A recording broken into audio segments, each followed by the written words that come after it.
Hello everybody, welcome back to City Skylines, and today we're going to be creating our rail yard slash infrastructure for our freight system. Sorry this took so long to get out. I had to deal with exams in real life, so yeah, let's get right to it. Before I actually put down any rails, what I'm going to do first is give myself something to actually work with.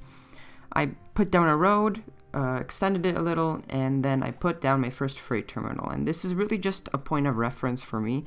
I change this later, but it does give me something, an idea of where I want what to be.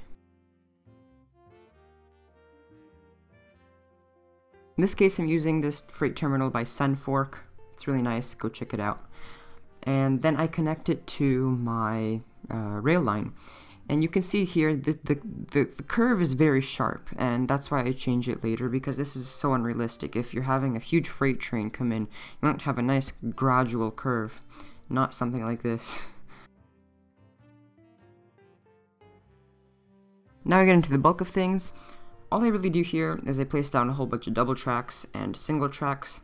Keep in mind, single tracks are more common in North America, like Canada and the US. It's very common to have long stretches of single track, while double tracks are, you can find them in North America. I'm pretty sure the US has quite a few of them, but Europe also uses them very commonly.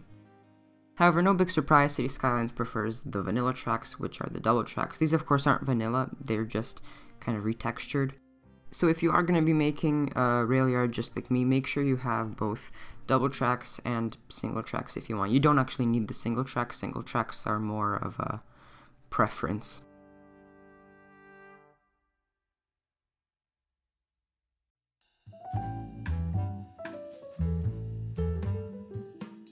Now the reason I have all of these different tracks is because we're going to have them branching out to different sections of our rail yard, and it really gives us a nice sort of organization, and then we'll have a junction later on where trains can switch to wherever track they want.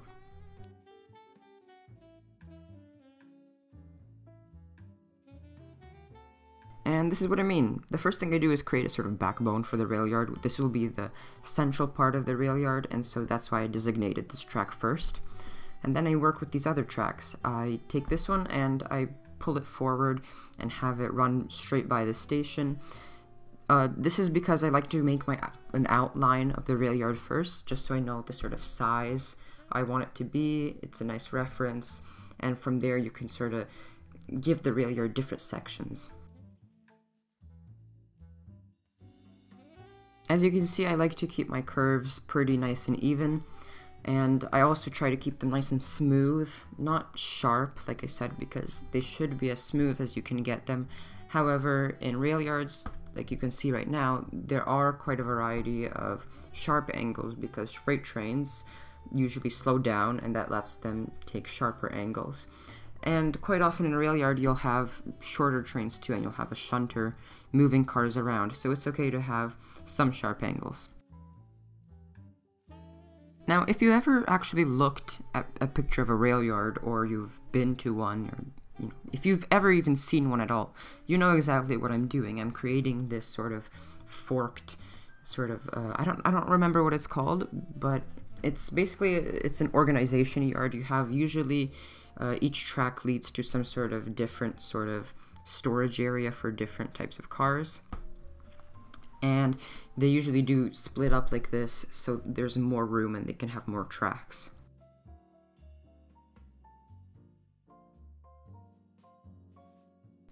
Next, what I do is I set up a sort of guide track up there ahead, just so the tracks that I place down are 90 degrees and flush with the rest of the layout of the rail yard. And now you can see it's finally starting to take shape. You can really see what this is becoming.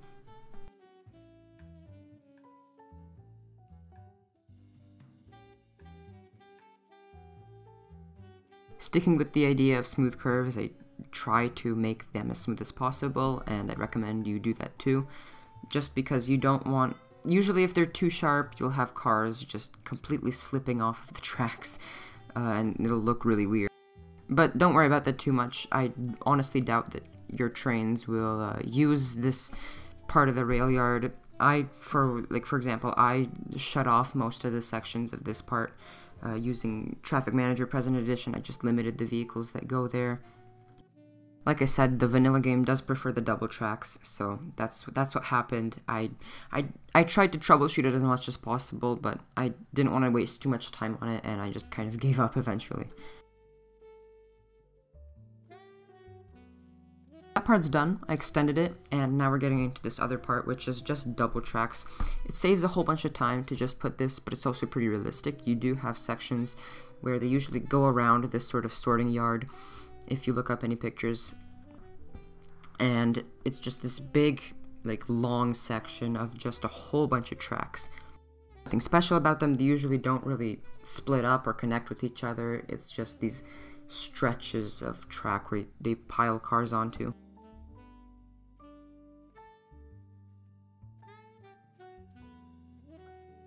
So a side effect that you're going to get no matter what are these weird terrain glitches, but you can easily cover them up with trees or these ploppable ground assets by Ronix. You can also use props. It's really easy to cover up. It's just really annoying.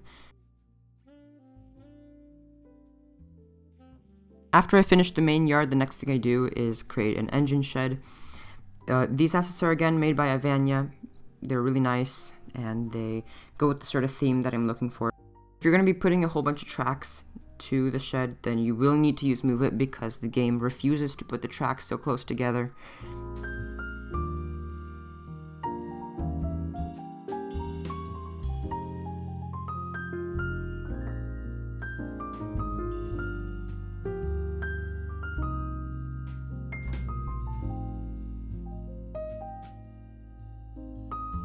You may have noticed that this footage is also sped up. Some of you have been saying that it's not the fact that it's sped up, it's just the speed at which it is sped up, so let me know if this is any better.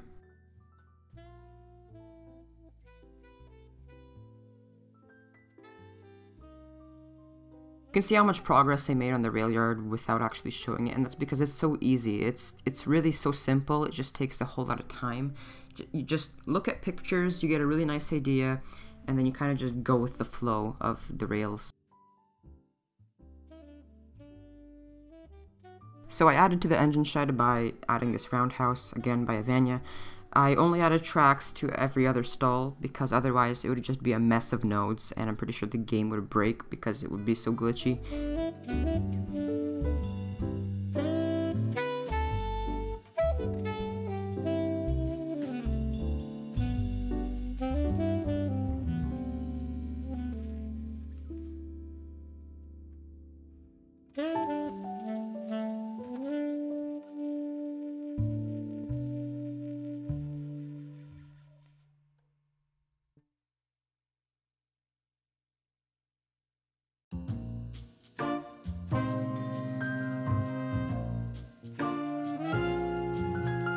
Now, can you guess what I'm going to say next? Yes, this takes a whole lot of Move It, a ton of stuff from Move It, because these tracks, they glitch so much. You can see all the terrain, and right at that switch point, they're all weird, and I mean, could you really not expect that from City Skylines?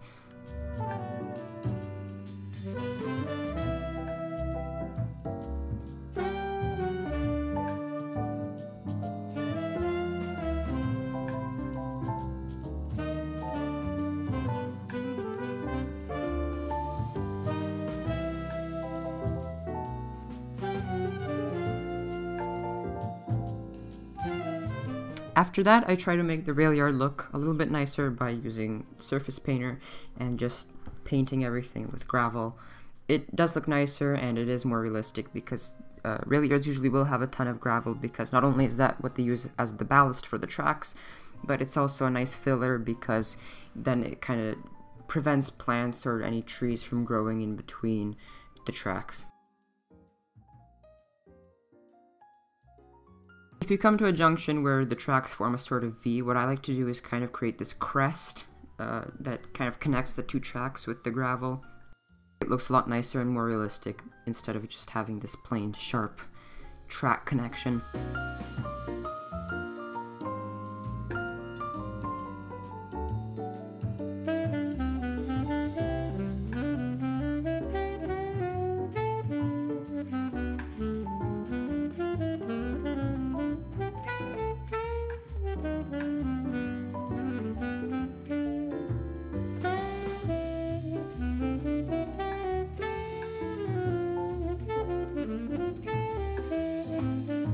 Here's where I was talking about the ploppable ground assets by Ronix. Basically, they're these squares that take the texture from whatever theme you're using, and you can put it down to cover up any areas, or if you want to create an area with them.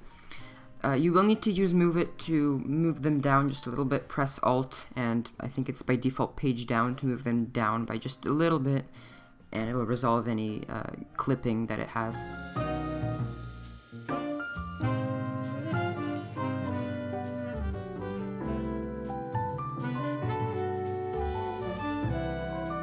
So now we're getting into what I consider the more fun part of this entire build, which is putting down props. I'm using these container car props by Avanya because I use her freight trains and they go with them. And it's pretty much the only train I use, so it would make sense for me to have a whole ton of them. They come in different colors, types, sizes, whatever you want. And all I do is I take prop line tool, I put a nice line with them. You can easily adjust the spacing between them in the menu. And I just repeat this process a whole bunch of times. Some tracks I don't fill up all the way, some I just leave completely empty. And just doing this adds a whole ton of realism to your rail yard, and it does make it look a lot nicer. However, if you're going to do this, don't forget to take Traffic Manager Present Edition and disable vehicle access to the tracks that have container cars on them, so you don't have trains, if they will use those tracks, they won't clip through those props. After I've done that, and you can see that I did do that on the left, I just repeated that process a whole bunch of times using mostly container cars. I placed down some of these locomotive props because usually you would have a few locomotives here and there just to make it look a little nicer, and because I like how the locomotives look.